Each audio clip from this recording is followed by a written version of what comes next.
اعوذ باللہ من الشیطان الرجیم بسم اللہ الرحمن الرحیم الحمد لأہلہ والصلاة علی اہلہا اما بعد قال رسول اللہ صلی اللہ علیہ وآلہ وسلم بسم اللہ الرحمن الرحیم ومن قزم غیظا وهو یقدر علی انفاذہ وحلم عنہ اعطاہ اللہ اجر شہیدا۔ میرے دوستو، میرے عزیزوں اور بزرگوں، میں آپ تمام بزرگان اور عالم اسلام کی خدمت میں امام حسن علیہ السلام کی ولادت بسعادت کے پرمسرت موقع پر ہدیہ تبریک پیش کرنا چاہتا ہوں۔ میرے دوستو بزرگوں، میں آج کی اس مناسبت سے اپنے نوجوان دوستوں اور بھائیوں سے ایک عرض کرنا چاہتا ہوں، لیکن میں اس سے پہلے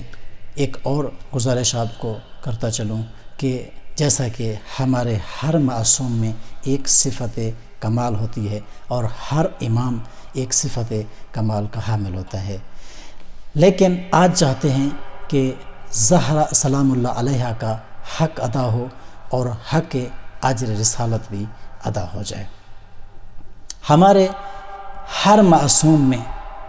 ایک صفت کمال ہے، لیکن کچھ صفات کسی معصوم میں گردش زمانہ یا حالات کے تقاضوں کے تحت زیادہ رونما ہو جاتی ہیں۔ امام حسن علیہ السلام کی حیات طیبہ میں ایک طرف جہاں صفین کی معرکہ آرائیاں ملتی ہیں، وہیں دوسری طرف صلح کی شمع بھی ذو فشاں ہے۔ ایک طرف نماز جیسی جلوہ نمائی ہے تو دوسری طرف 20 سے 25 تک حج پیدل حج عشق الہی کی گواہی دے رہے ہیں۔ ایک طرف شادمانہ طرز زندگی تو دوسری طرف زاہدانہ خیرات، ایک طرف سکوت عبادتوں میں ڈھل رہا ہے تو دوسری طرف علم و حلم کے دریا اور چشمے بہہ رہے ہیں۔ آج امام کی اس صفت حلم اور علم کو بیان کرنا ہے۔ صفت حلم آپ کے اندر ایک درجہ کمال تک پہنچی ہوئی تھی، جس کے 2 نمونے آپ کی خدمت میں عرض کرنا چاہوں گا۔ پہلا نمونہ یہ ہے کہ آقا کا ایک غلام جب اس سے ایک خیانت اور ایک خطا سرزد ہوتی ہے اور امام کی خدمت میں حاضر ہوتا ہے اور میرے کریم آقا چاہتے ہیں کہ اب اس کو ہم سزا دیں،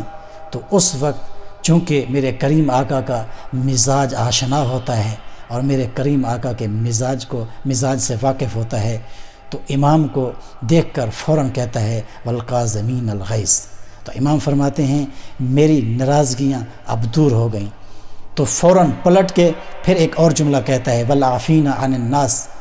تو میرے مولا فرماتے ہیں کہ میں نے تیرے خطاؤں کو معاف کیا۔ تو یہاں تک رکتا نہیں ہے میرے دوستو، بڑھ کے ایک اور جملہ کہتا ہے، فرماتا ہے کہ واللہ یحب المحسنین۔ امام فرماتے ہیں میں نے تجھے خدا کی راہ میں آزاد کیا اور تیرے حقوق کو 2 برابر کیا۔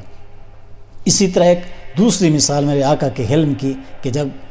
شام سے ایک مسافر آتا ہے اور امام کے جوہ و جلال اور ایک خوبصورت نورانی چہرے کو دیکھ کر پوچھتا ہے کہ یہ کون شخصیت ہے،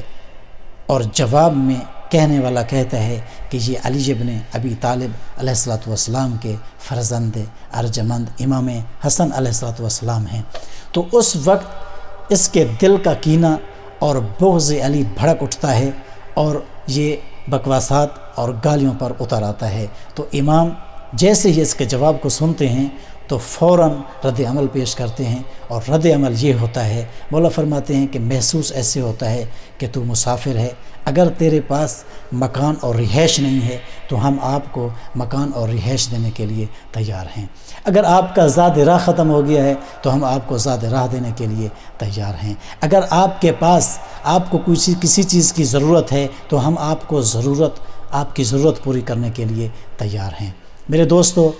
میرے بھائیوں، آج کی اس گفتگو سے اور آج کی اس مناسبت سے جہاں دنیا بھر میں، پوری دنیا میں جہاں میرے مولا کی سیرت، میرے آقا کے اور کردار اور زندگی کے باقی پہلوؤں پر گفتگو ہوگی، وہیں ہم نے آج امام کی اس سیرت اور زندگی سے ایک چیز جو ہے وہ سیکھی ہے، وہ ہے حلم۔ آئیں آج اس پرمسرت اور میرے آقا کی ولادت کے موقع پر ہم عہد کرتے ہیں کہ ہم اپنے دوستوں کو، ہم اپنے خاندان کے لوگوں کو اور ہم اپنے اہل علاقہ کو معاف کرنا اور درگزر کرنا سیکھیں گے، اور اس عمل کو اپنے اس 5 اور 6 فٹ کے ہیکل انسانی میں ڈھالنے کی کوشش کریں گے۔ وما علینا الا البلاغ المبین۔